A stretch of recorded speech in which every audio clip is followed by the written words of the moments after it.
बिस्मिल्लाहिर्रहमानिर्रहीम। आज हम शुरू करने लगे हैं the secret garden chapter number 1। Reading और रीडिंग के साथ साथ जो मुश्किल लफ्ज़ हैं उनके मीनिंग हो जाएंगे और कुछ कंसेप्ट हैं वो क्लियर करेंगे, कैरेक्टर को डिफ़ाइन करेंगे और साथ साथ जो चीज़ें हैं उनको स्टडी सिलेबस के हिसाब से लेके चलेंगे। तो बिस्मिल्लाहिर्रहमानिर्रहीम शुरू करते हैं chapter number 1। 9 years old, Marilyn Lennox lived with her mother and father in a huge house in a faraway country. अच्छा, इस लाइन के अंदर बता रहा है कि मैरी लेनेक्स रहती है अपने माँ बाप के साथ एक बड़े घर में। She was not very pretty and had yellow hair and a pale face because she was often ill. अच्छा, यहाँ पे वो बता रहा है कि she was not a very pretty, वो कोई ज़्यादा खूबसूरत नहीं थी। शी हैड येलो हेयर्स, उसके बाल भी हेल्दी नहीं थे, येलो हेयर्स थे।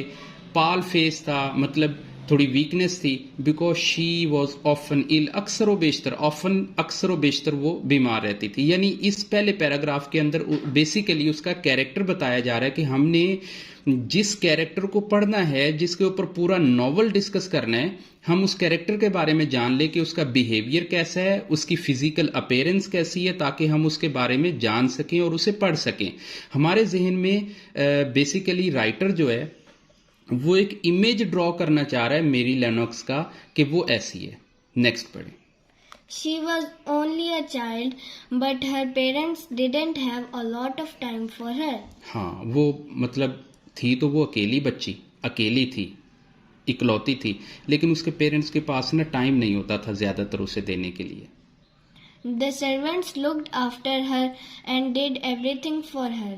हाँ, जो सर्वेंट्स थे, घर के जो सर्वेंट्स थे वो उसकी केयर करते थे और जो वो चाहती थी वो सब कुछ उसे प्रोवाइड करते थे। Mary became a very bossy little girl with no friends. अच्छा, इस सारे प्रोसेस की वजह से कि सर्वेंट्स उसके पास होते थे तो उसका जो कैरेक्टर है, जो उसका स्टाइल है, वो काफ़ी बॉसी हो गया था अपने सर्वेंट्स को लेकर और उसका कोई दोस्त भी नहीं बनता था, मतलब वो कोई फ्रेंडली नहीं होती थी।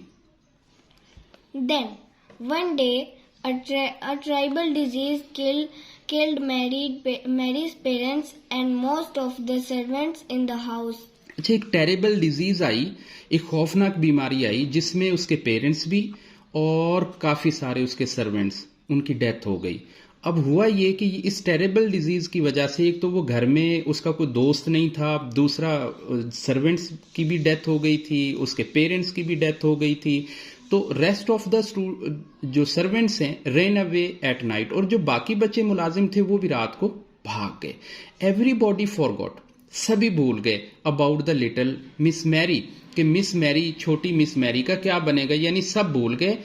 कुछ सर्वेंट्स डेथ हो गई, कुछ घर छोड़कर चले गए और पेरेंट्स भी कोई नहीं था और उसका दोस्त भी कोई नहीं, मतलब she is alone. She stayed in the empty house alone. अब वो पूरे घर के अंदर अकेली थी। अब हुआ ये कि इसके बाद ना कुछ आर्मी ऑफिसर्स ने इस टेरेबल डिजीज के बाद कुछ घरों को विजिट करना शुरू किया कि इन्वेस्टिगेट किया जाए कि कोई ऐसा तो बंदा नहीं है जिसे हम रेस्क्यू कर सकें। तो इस रेस्क्यू प्रोसेस के अंदर 2 army officer went to the house investigate के, देखने भालने के लिए, इन्वेस्टिगेट करने के लिए, एग्जामिन करने के लिए 2 आर्मी ऑफिसर्स हैं, वो घर के अंदर दाखिल होते हैं। हेयर, यहाँ तो एक बच्ची है, शी इज ऑल अलोन, ये तो बिल्कुल अकेली है। हु इज शी, और ये है कौन है, मतलब एक आर्मी ऑफिसर जब इस बच्ची को देखता है तो वो 2-3 जहन में जो क्वेश्चन आते हैं कि ये बच्ची है, ये अकेली है, ये है कौन है।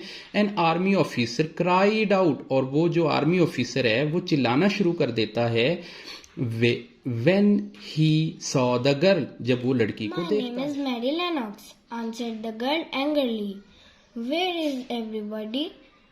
Why are my servants not here? अच्छा, जैसे वो आर्मी ऑफिसर 2-3 सवाल एक ही टाइम में कर देता है, who is she is alone, और मतलब वो घबरा जाता है। इसी तरह से मैरी लेनेक्स भी 2-3 सवाल ऊपर नीचे कर देती है, बड़े गुस्से के साथ वो बोलती है वेयर इज एवरीबॉडी, के सभी के सब कहाँ हैं और मेरे सर्वेंट्स कहाँ हैं, मैं अकेली यहाँ पे क्यों हूँ। नेक्स्ट।